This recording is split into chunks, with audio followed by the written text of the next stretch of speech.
तो आज हम लोग कंपाउंड इंटरेस्ट से रिलेटेड क्वेश्चन को सोल्व करेंगे, ठीक है। सबसे पहले क्वेश्चन को पढ़ लेते हैं। यदि चक्रवृद्धि ब्याज पर 5 वर्षों में कोई धनराशि दोगुनी हो जाती है तो कितने वर्षों में समान धनराशि 8 गुना हो जाएगी, ठीक है। देखिए इसमें करना क्या है कि शॉर्टकट मेथड से यूज नहीं करना है, एक्चुअल मेथड हमें जानना है कि सोल्व होता कैसे है, ठीक है। देखिए आपको कुछ इम्पोर्टेंट नोट बता रहे हैं, उसको ध्यान में रखना है, ठीक है ना। क्या है कि अगर कहीं पे a इक्वल टू बी के पावर n लिखा रहे तो अगर जो n ए पावर है अगर इस तरफ जाएगा तो कितना हो जाएगा, b इक्वल टू ए के पावर 1/n। और क्या लिख सकते हैं, b equal to n root of A लिख सकते हैं, ठीक है। सेकेंड बात क्या याद में रखना है आपको कि अगर कहीं पे a के पावर n लिखा है इक्वल टू a के पावर m है, यानी कि दोनों का बेस क्या है, सेम है, तो पावर भी क्या हो जाएगा, सेम हो जाएगा, यानी कि n इक्वल टू क्या हो जाएगा, m हो जाएगा, ठीक है। बस इतना ही बात ध्यान में रखना है। चलिए अब हम लोग चलते हैं। देखिए अगर हम बात करें कि अमाउंट का फॉर्मूला क्या होता है तो अमाउंट इक्वल टू होता है p इंटू 1 प्लस r/100 के पावर n। ए क्या है, अमाउंट है, पी क्या है, प्रिंसिपल है। अमाउंट को हिंदी में क्या बोलते हैं, मिश्र धन, और प्रिंसिपल को मूलधन। आर क्या है, रेट ऑफ इंटरेस्ट है, एन क्या है, टाइम है।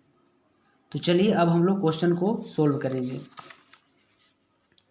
देखिए अगर हम दोबारा से फॉर्मूला को लिखें तो अमाउंट इक्वल टू क्या होता है, तो ए इक्वल टू होता है पी इंटू 1 प्लस r/100 के पावर n। देखिए जिस तरीके से हम सोल्व कर रहे हैं उसी तरीके से आपको भी सोल्व करना है, ठीक है। देखिए यहाँ पे क्वेश्चन में क्या बोला था कि यदि चक्रवृद्धि ब्याज पर 5 वर्षों में कोई धनराशि दोगुनी हो जाती है तो हम अगर मानते हैं कि प्रिंसिपल क्या है 1 है तो अमाउंट कितना हो जाएगा, 2 टाइम्स हो जाएगा, क्योंकि दुगुना हो रहा है, ठीक है। अब क्या करते हैं 1 प्लस r/100 लिखते हैं, और टाइम कितना है, 5 साल था यहाँ पे ना, तो 5 लिख देते हैं, ठीक है। चलिए आगे सोल्व करते हैं तो क्या हो जाएगा। देखिए अगर a वाला पावर है, a वाला पावर इस तरफ जाएगा तो कितना मिल जाएगा, तो हमें मिल जाएगा 2 के पावर 1/5 मिल जाएगा, समझ में आया होगा। और इधर क्या रह जाएगा, 1 प्लस r/100 रह जाएगा, है कि नहीं। तो 1 प्लस r/100 का वैल्यू कितना मिल चुका है, 2 के पावर 1/5 आया, कैसे आपको बता चुके हैं, ठीक है ना। तो चलिए आगे बढ़ते हैं। अब हम लोग दोबारा से इसी फार्मूला को यूज करेंगे, ठीक है। देखिए आगे क्वेश्चन में बोला क्या था, तो कितने वर्षों में समान धनराशि 8 गुना हो जाएगी, ठीक है। यानी कि जब हमारा प्रिंसिपल क्या रहेगा, 1 रहेगा, तो अमाउंट कितना हो जाएगा, 8 गुना, कितने वर्षों में हो जाएगा, ठीक है। दोबारा से फार्मूला लिख लेते हैं। तो ए इक्वल टू क्या हो जाएगा, A equal to P into 1 plus r/100 के पावर n, और यही n का वैल्यू तो पूछा है कि नहीं। तो चलिए आगे बढ़ते हैं। देखिए अगर हम बात करें कि 1 प्लस r/100 का वैल्यू कितना निकाल चुके हैं हम लोग, तो 2 के पावर 1/5, तो यहाँ पुट कर देंगे डायरेक्ट, तो 2 के पावर 1/5, और इसके पावर ब्रैकेट में कितना है, n है, और इधर कितना है, 8 है।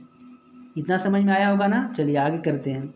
देखिए 8 को क्या लिख सकते हैं, 2 के पावर 3 लिख सकते हैं ना, ठीक है कि नहीं। अब देखिए ध्यान से देखिएगा, यहाँ पे पावर में क्या है, n है, और साथ में क्या है, ब्रैकेट है, तो यहाँ पे क्या हो जाएगा, मल्टीप्लाई हो जाएगा, 1/5 इंटू n हो जाएगा, यानी कि n/5 हो जाएगा। तो ब्रैकेट में अगर पावर है तो क्या हो जाता है, मल्टीप्लाई, तो यहाँ पे क्या हो जाएगा, 2 के पावर n/5 हो जाएगा, है कि नहीं। अब देखिए ध्यान से देखिएगा, यहाँ पे क्या है, बेस सेम है, 2 है, 2 है, तो आगे क्या हो जाएगा, इसका पावर भी सेम हो जाएगा। तो इसका मतलब क्या है, यहाँ से हम लोग कह सकते हैं कि 3 इक्वल टू क्या मिल जाएगा हमें, n/5। अगर इसको क्रॉस मल्टीप्लिकेशन करें तो क्या मिल जाएगा, 3 इंटू 5 हो जाएगा, तो यानी कि n का वैल्यू कितना मिल चुका है, तो हमें 15 ईयर मिल चुका है। तो आंसर क्या हो जाएगा, 15 साल हो जाएगा, ठीक है ना। तो आंसर क्या मिल जाएगा, 15 साल। तो देखिए चलते हैं इसके ऑप्शन में, तो आंसर क्या मिल रहा है हमें 15 ईयर्स मिल जाएगा, तो ऑप्शन डी सही हो जाएगा। ठीक है।